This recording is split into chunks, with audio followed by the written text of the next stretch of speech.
Second year mathematics के student हैं आप और फर्स्ट ईयर मैथमेटिक्स में सप्ली है। बहुत से बच्चों ने पूछा कि सर हमें ये बताइए कि हमारे पास एक बहुत बड़ा बर्डन है, वक्त भी कम रहता जा रहा है, सेकेंड ईयर मैथमेटिक्स की हमें तैयारी नहीं और फर्स्ट ईयर की हमारी सप्ली, हम कैसे पास होंगे दोनों सब्जेक्ट में, हमें बड़ी परेशानी है और मैथ से डर भी लगता है, करने को दिल नहीं करता है, तो क्या किया जाए।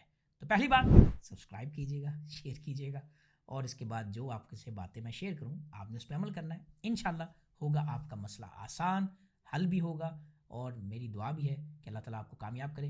चलते हैं अपनी वीडियो की जानिब। मैं प्रोफेसर सैयद असद अली आपके साथ मसले का हल सेकंड ईयर मैथमेटिक्स में है, फर्स्ट ईयर मैथमेटिक्स में सब। तो क्या करना है, कैसे करना है, क्या क्या किया जाए, कौन सा इंपॉर्टेंट है कि हम कम से कम पास हो जाए। बच्चों ने एक बड़ा जोर दिया कि हमें सिर्फ इतना बताइए सर कि हम सिर्फ पास हो जाए, हमारे 66 टू 100 में से मार्क्स आ जाएँ। तो ये तो बड़ा मुश्किल होता है कि आप ये सोचेंगे 66 मार्क्स आएंगे और आप 66 मार्क्स का ही पेपर सॉल्व करके आएँ, ये बहुत एक हाई रिस्क है।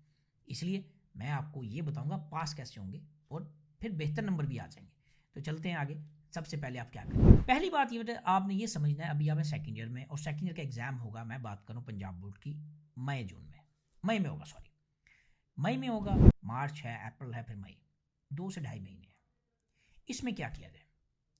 अभी मेरी सजेशन ये है कि अभी आप सेकेंड ईयर पे फोकस करें, फर्स्ट ईयर की मैथमेटिक्स पे सर पे परेशानी ना लें। ये बात याद रखनी है आपने, ठीक है। उसकी वजह ये है, आप फर्स्ट ईयर का सोचते रहेंगे, सेकेंड ईयर में आप क्लास में बैठ के पढ़ रहे हैं और आप ना सेकेंड ईयर का परफॉर्म कर रहे हैं ना फर्स्ट ईयर का आपको आता है, और आप मज़ीद परेशान होते जा रहे हैं। ताने भी मिलते होंगे, घर वाले भी कुछ ना कुछ कहते होंगे, दाएं बाएं दोस्त अहबाब भी कुछ ना कुछ कहते होंगे।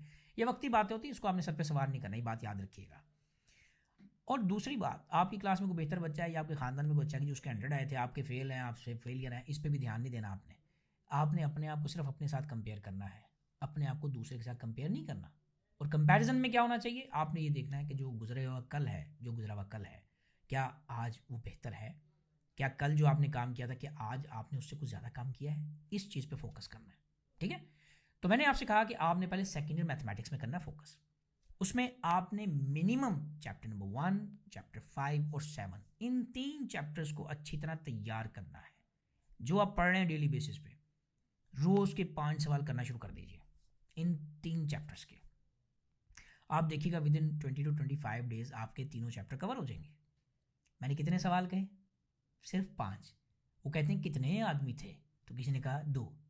तो आपने क्या करना, कितने सवाल थे जो रोज करने हैं? सिर्फ 5। ये 5 ही उंगलियां बेटा, 5 ही सवाल करने हैं, ज़्यादा नहीं सोचना, लेकिन करने रोज है। ये बात याद रखिएगा। ये मैथमेटिक्स को कैसे आसान करना है, ये प्रीवियस वीडियो में मैंने बात की है, जिन्होंने देखी ज़रूर देखिएगा, आपको काफ़ी फ़ायदा होगा। कैसे मैथमेटिक्स के सवाल को स्टेप बाय स्टेप आप कर सकते हैं। कोई भी टॉपिक है किसी भी लेवल पे, चाहे 9, 10, first year, second year, university going, जहां भी आप मौजूद हैं, उस आप प्रोसीजर को अप्लाई करके देखिएगा, बताइएगा कितना एक फ़ायदा हुआ। मैंने भी अप्लाई किया तो मुझे बड़ा फ़ायदा हुआ था।